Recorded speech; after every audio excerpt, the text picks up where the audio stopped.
This is Leviticus 19 and 17. Thou shalt not hate thy brother in thine heart. Thou shalt in any wise rebuke thy neighbor and not suffer sin upon him. First and foremost, I'd like to give all praises, honor, and glory to Yahweh, Bahashem, Yahweh Shai, Bahashem, Rakak, Wadash. Double honors to the apostles and elders of Great Millstone. Salutation to you, Akim, pushing this word with truth, sincerity, with charity. Presenting your bodies as a living sacrifice. We who are ready to live salute you. So I just want to go into this lesson and, basically going into how real friends rebuke, man. Real friends rebuke, man. And it's funny because you have these other camps, the apostles or the apostles and the elders and the brothers on down will rebuke them for certain infractions, whether it be false doctrine or whatever it may be, right? Usually it's false doctrine, right? All right. And they look at it like hate. All right. They look at it as hate. They look at it like, yeah, you're a hater or you hate us or, just shit like that. But in all truth and actuality, it's really love. Okay. And it's like the most purest form of love. Okay. All right. Because the scripture's telling you, man, it says, thou shalt not hate thy brother in thy heart. Thou shalt in any wise rebuke thy neighbor and not suffer sin upon him. So if you suffering your brother to sin, you're letting them just do whatever. You're really not, you don't really love them. You don't really love them. Matter of fact, let me get another scripture. This is Proverbs 27 and 5. Open rebuke is better than secret love.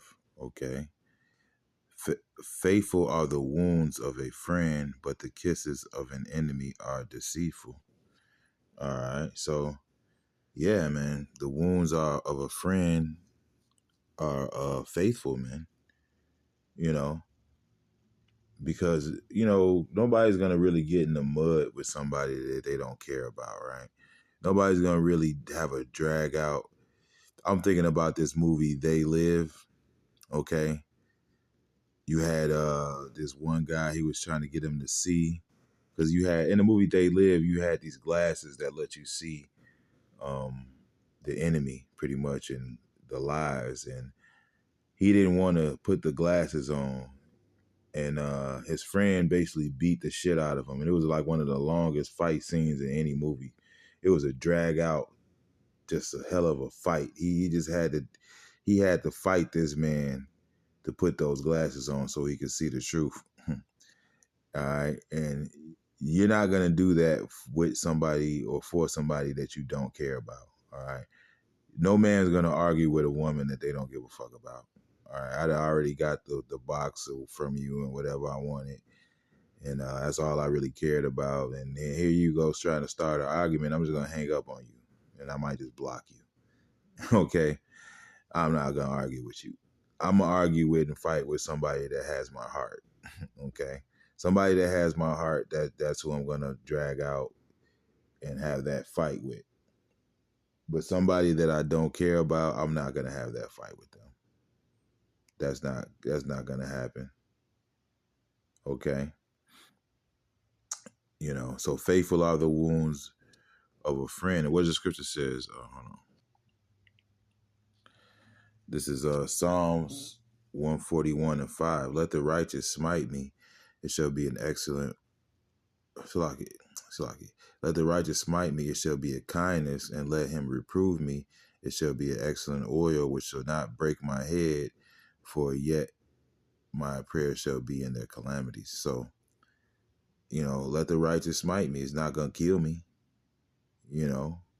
What is going to kill me is if I continue going down the road that's going to get me destroyed. All right. That's what's going to kill me, doing things that displease Yahweh Shem Shai. not listening to the men that he sent to reprove me, man. All right, and this world is so pussified and dumbed down that they actually believe that reproof is hate. Okay, correction, instruction is hate. You know, Esau made it to where you can't discipline your children, man. All right, and what the scripture says, right? This is Sirach 30:7. He that maketh too much of his son shall bind up his wounds, and his bowels will be troubled at every cry. All right. So if you're constantly playing with your son and you're not reproving him, all right, because you know, hey, look, man, if you're constantly playing with your son, you're gonna have to bind up his wounds, man, because he's gonna be a complete fuck up, man. All right. You know, that's why the scripture says, this is Sirach 30:1. He that loveth his own son causeth him oft to feel the rod, that he may have joy of him in the end. He that chasteth his son shall have joy in him, and shall rejoice of him among his acquaintance. Exactly. So yeah, man, that chastening, man, it is for what it is for. It's for correction, man. And what the scripture says, let me get it.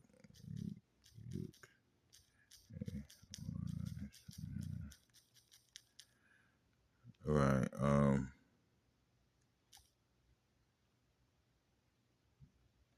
Exactly. Yep, this is Proverbs 9:8. Reprove not a scorner, lest he hate thee. Rebuke a wise man, and he will love thee. Give instruction to a wise man, and he will be yet wiser. Teach a just man, and he will increase in learning. All right. And that's what it is, man.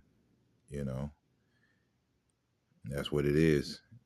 If you're a wise man and you're receiving chaff and receiving rebuke, it may take a while for you to get it.